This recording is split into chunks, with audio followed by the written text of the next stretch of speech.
From the Times and the Sunday Times, this is The Story. I'm Manveen Rana. A week ago, all eyes and all cameras were on one ancient square in the heart of the Vatican. I was looking to St. Peter's Square. There's those beautiful colonnades that hug the world. And when that white smoke came, the eruption of the crowd was like something I had never felt before. You feel the surge. You shook up there. In fact, you could see all of Rome come running towards the square. What happened here was just a flood of emotions. And religious or not, everyone in that square felt that surge of energy. It was something that you could feel viscerally in your heart, in your bones. And so it was just a remarkable moment. The excitement was unspeakable. A new pope had been elected. As the crowds watched, a cardinal in flowing red robes came out onto the balcony of St. Peter's Basilica to announce the name of the new pope. Annuncio vobis gaudium magnum. Habemus papam. I did know pretty well the 133 cardinal electors, the papabilia, as they're called, those who had the best chance of being pope.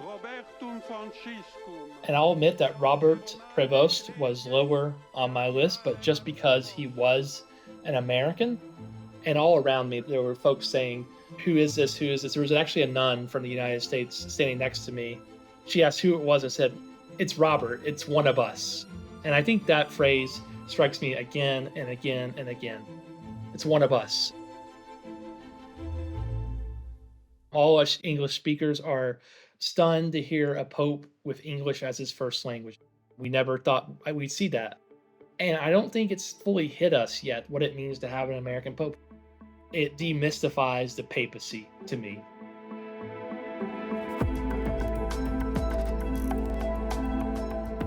For the first time in history, we have an American pope. What will that mean? What do we know about him and his beliefs? And could he prove to be a suitable foil for the American president? The story today: Leo, the anti-Trump pope. My name is Christopher Hale. I'm a Democratic operative in the United States. I once led Catholic outreach for President Obama and led a group of Catholics to try to get Kamala Harris elected president of the United States. My entire career has been that gritty intersection between religion and politics. So the past few weeks have been such a fascinating experience here in Rome. Christopher, when you heard who the new pope was going to be, it must have been a bit of a shock, not least because you sort of know him. Yes, in 2013, 2014, I was working on a project to create a Catholic voters guide, and I wanted contributors to that. And the name that was given to me, who at the time was in charge of the Augustinians, was American-born Father Bob Prevost. And so we had a short conversation. I don't pretend to be best friends with the man, but I had that number in my phone book for a decade ago. And after the election, I went back to my Roman apartment and I looked at my contacts and I said, might as well try. Did you text the Pope? I texted a number that I believe belongs to the Pope. Let me say something, though. It went green. What does that mean? Any iPhone user knows that when a text goes green, there's questions about whether it got delivered. So it's my distinct belief that as soon as Habemus Papam came down, the Vatican worked quickly to disconnect that number. So unfortunately, I do not think Father Bob, and maybe if he turns his phone back on later, maybe you'll see my text, but it turned green. So, it's up in the cloud, in heaven, if you will, and we'll see whether he ever gets it. He seems like the sort of man who might even reply. What was your impression of him when you spoke to him briefly? People have argued that he was the least American of the American cardinals. And I found, even in my brief interaction with him, a decade ago that was the case. He stood out. American priests act sometimes as celebrities, and Father Bob was not a celebrity priest. And I think that that's really important. When I went to the papal meeting yesterday with members of the press, there was a slight discomfort with all the fame. And you can tell he's a bit more hesitant to get out there. I do not think he will have the same eccentric nature of Francis. It will be Francis on a lower volume. That's interesting. And we'll talk more about, as you say, we're still understanding the implications across the world of the new Pope and who it is. But for you personally, how much does it mean to have an American Pope?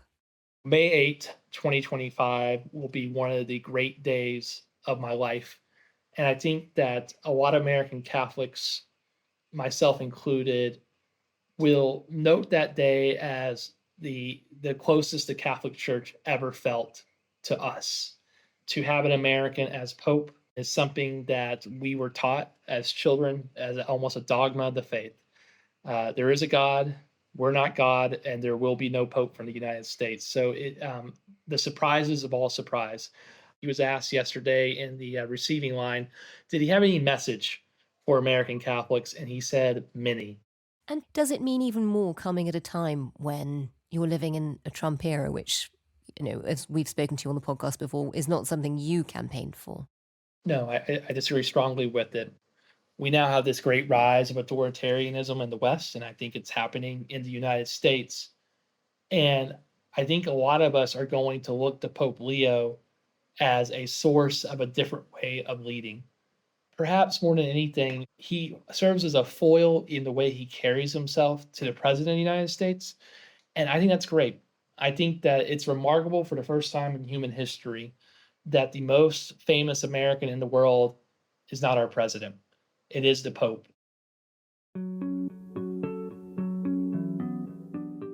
We're all trying to understand a bit more about the new Pope and try and work out who he is, I guess. So, Christopher, just walk us through what we know about him and his background. Robert Prevost was born in Chicago. He's just shy of 70 years old. He was born in 1955. It seems like the most noteworthy figure in his family was his mother. His mother had him in her early 40s, which you can imagine was very strange back in 1955. She was someone who was a career woman in a time when that was not the norm, or even, quite frankly, proudly looked upon in the Catholic faith. And it's very clear that Robert was affected by her. He, much to our surprise, on Sunday sings Regina Coeli, which is this old Marian hymn that is over a century old. And it was beautiful.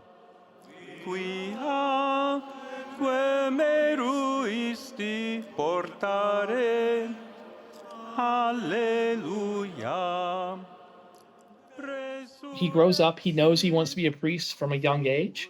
He enters into seminary, and as part of that seminary experience with the Augustinian order, he goes to Villanova University, the most famous Augustinian university in the United States. He gets ordained a priest, and he'll end up spending over 2 decades in Peru ministering. He served as the head of the Augustinian order, which is a global order, so he gets managerial experience. But then in 2015, he's called back to Peru by Pope Francis to serve as the bishop. Now, this is a poor diocese on the fringes of northern Peru, and it was not a big name diocese, but he had a big heart for the Peruvian people. He ends up getting dual citizenship in Peru. Wow, so he's not only an American Pope, but a Peruvian one. I think that as time goes on, there will be a contest of how American this Pope is and how Peruvian this Pope is. He has a huge heart for Peru. In his maiden address to St. Peter's Square, he spoke in Spanish, Italian, and Latin. Questa è la pace di Cristo risorto, una pace disarmata e una pace disarmante, umile e perseverante. Proviene da Dio. It comes from God. Dio che ci ama tutti. God who loves all of us incondizionalmente. without any limits and conditions. He didn't speak in English once. He didn't mention the United States once, but he did talk about Peru. So I think it matters deeply to him. I think that the most important thing that's happened here, though, is as Pope Francis neared the end of his papacy, he plucks from this far-flung diocese that no one's ever heard of to be the head of bishops, Cardinal Prevost, right near the end of his pontificate. Remember, Cardinal Prevost has only been a cardinal for less than 2 years. That is the least amount of experience as a cardinal in hundreds of years for the Catholic Church for a new pope. It's an extraordinary story. A lot of people think that Pope Francis wanted this man to succeed him.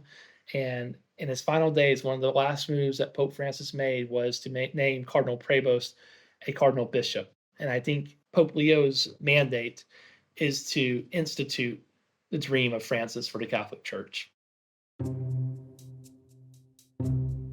Now, I will say this. I think that both liberals and conservatives will be disappointed in Pope Leo at certain points.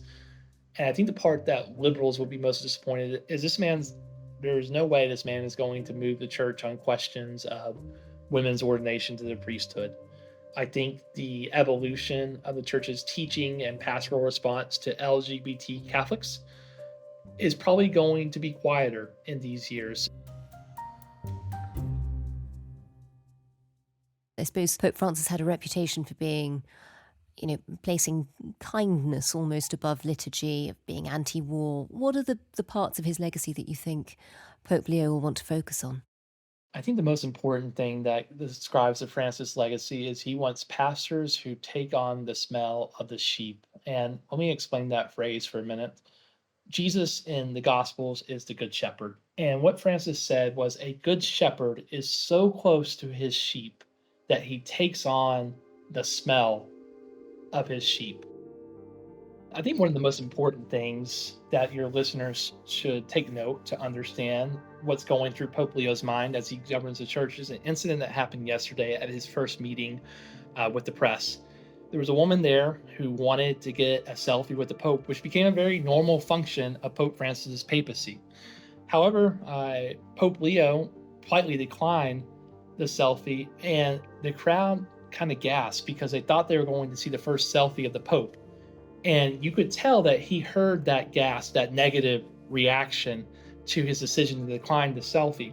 And so as he's working the rope line later, another person asked for a photo quite audaciously. And this time he reluctantly says yes. He heard the response of the faithful and he modified his ways slightly. So in Catholicism, we call this sensum fidei, the sense of the faithful. And so I think that he will be someone who listens well. We know he listens well. And he'll respond. The question is how? How will he respond? That's so interesting. And in the appearances he's made in the week that he's been Pope, is he trying to appease both sides? I mean, what can we tell already about his priorities and what matters to him? In the Catholic Church, signs and symbols become substance. And each side, the left and the right, is clinging on to different things that he's done in the past few days. He wears a simple steel pectoral cross, a silver one, whereas previous popes wore a gold one. He is not wearing the red shoes historically associated with the papacy, though originally a symbol of the martyrdom of Christ, have become a look of extravagance to many.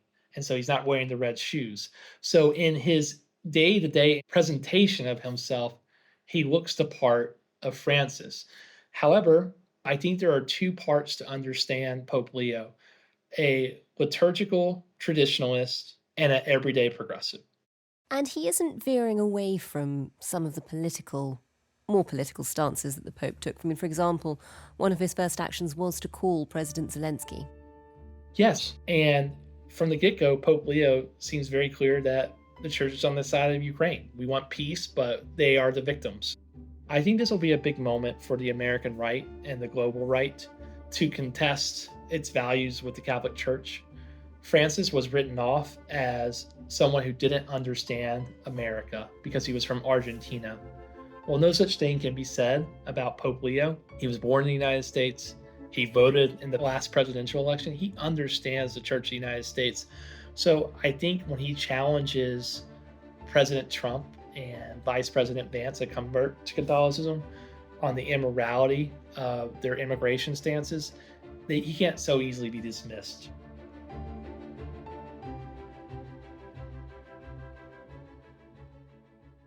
Christopher, tell us a bit about this new Pope's stance on the Trump administration, because Pope Francis did at times seem to be quite critical of the Trump administration in terms of immigration, most pointedly. What do we know about where the new Pope stands? I'm a Democrat, a partisan Democrat, and so that colors my worldview. But if I had to make a bet, I would have bet that Pope Leo has never once voted for Donald Trump in any American election. I don't think he's a fan, but I think that he's going to go about this in a softer way than Pope Francis did. One of Pope Francis's final act was to write this remarkable letter to the bishops of the United States, very rare, and to attack the Trump administration for the immigration crackdown in the United States. It's widely believed in Rome that Cardinal Prevost was actually the co-author of that letter, the ghostwriter of that letter. So those words are perhaps his words. It's very clear to me that Pope Leo really views as an important thing to see himself as a global leader of the Catholic Church and to not get sucked into every domestic issue in the United States. He did, before he took up the role of Pope, he did seem more likely to plough into a row. I mean, this is a very unusual situation where we can see the tweets, the former tweets of the Pope. Just talk us through the moment when he did seem to want to take JD Vance on, and an incident which people may not have been across. I mean, just take us to the start of that incident and how JD Vance was suddenly found himself in the middle of a row. Yes, it was right after the inauguration in the United States. JD Vance, who is a convert to Catholicism, we often say that converts have a lot of zeal, but not a lot of common sense. And so one of the things he argued was that the Trump immigration policy was actually rooted in Christian theology. It's called Ordo Amoris. And for those who don't speak Latin, which is most of us, that means the order of love. And it's from a saint, St. Thomas. And what he took from this was basically the Catholic principle of subsidiarity.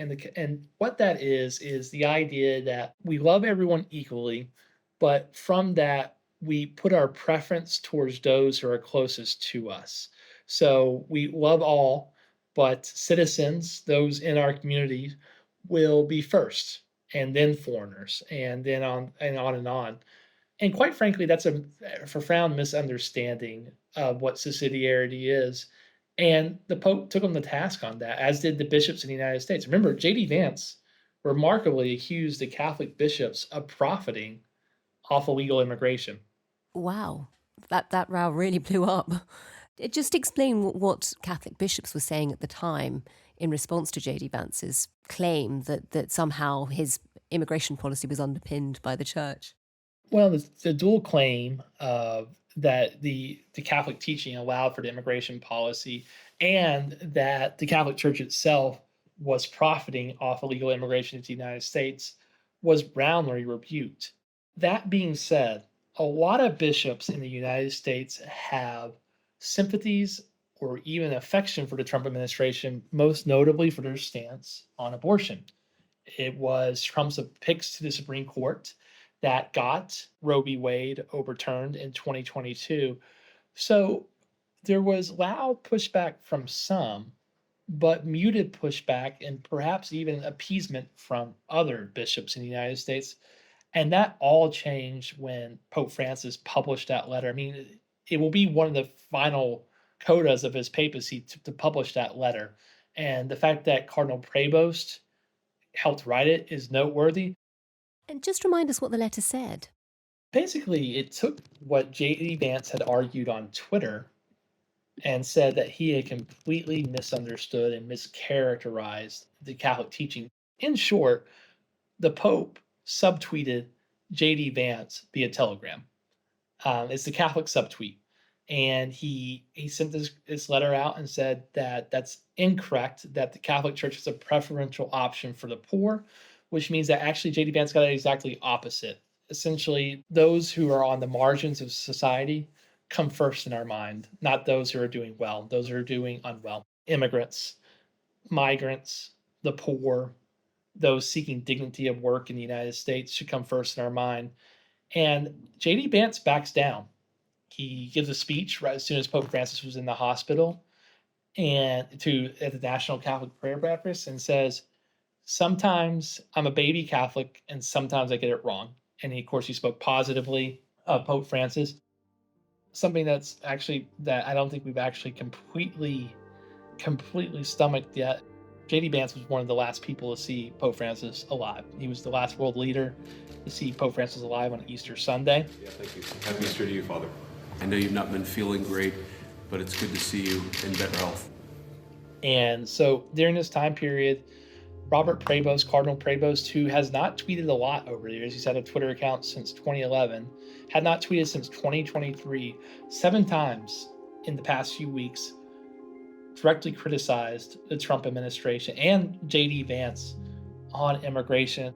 It's remarkable that 2 popes in the same year have criticized the Catholic Vice President of the United States on immigration. It's a wild reality. Here's something I want to really put out there, though. I think it's interesting that Cardinal Prevost goes into the papal conclave, and the last tweets on his public Twitter account are harsh condemnations of the President of the United States, and that did not work against him in the papal conclave. They knew those tweets. The cardinals saw those tweets. They knew they were up, and it did not stop them from voting for him, and in fact, maybe helped him. And it was Donald Trump who tweeted out an AI image that said he should be Pope. I had nothing to do with it. Somebody made up a picture of me dressed like the Pope, and they put it out on the internet. I just saw it last evening. Actually, my wife thought it was cute. She said, and we went quite a different way in the Catholic Church. That really is telling. And it's telling that even in his position, he felt he could be publicly tweeting quite harsh criticism of Donald Trump. Just remind us of what some of those tweets said. Here's a few. Less than a month ago, he criticized the Salvadorian president using a prison to hold deported immigrants to the United States, illegal immigrants to the United States. He retweeted a tweet that said, "Do you not see the suffering? Is your conscience not disturbed? How can you stay quiet?"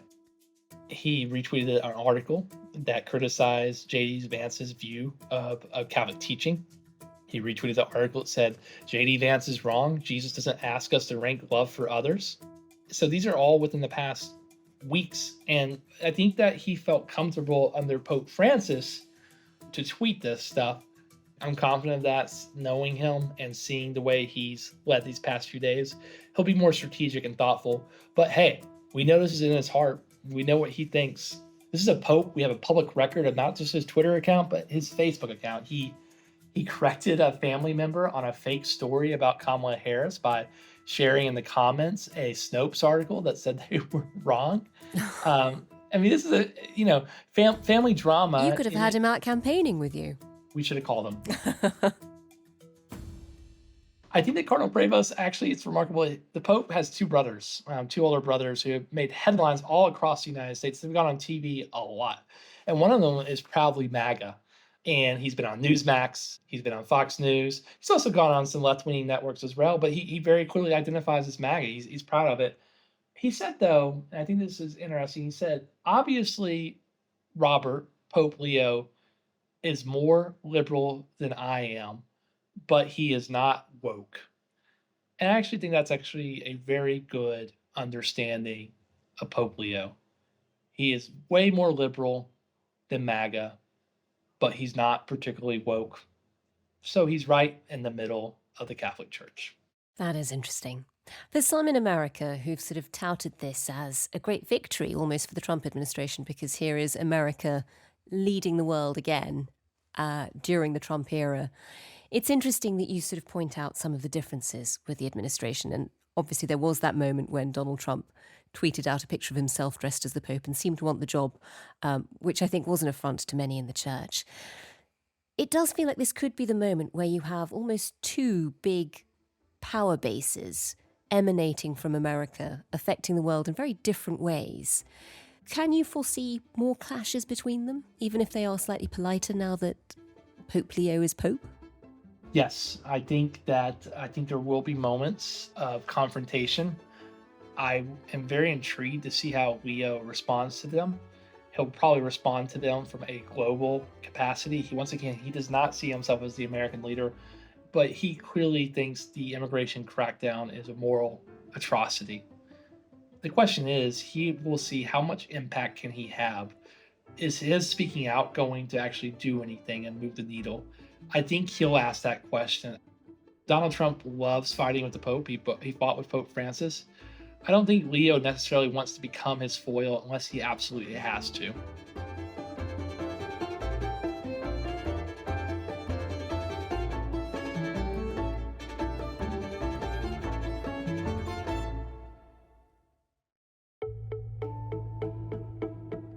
That was Christopher Hale, Catholic writer and Democrat campaigner, talking to us from Rome. Today's episode was produced by Edith Rousselot. The executive producer was Fiona Leach. Sound design was by Hannah Farrell, and the theme was composed by Mal Assetto. If you can, do leave us a review wherever you get your podcasts. Thanks for listening. See you again soon.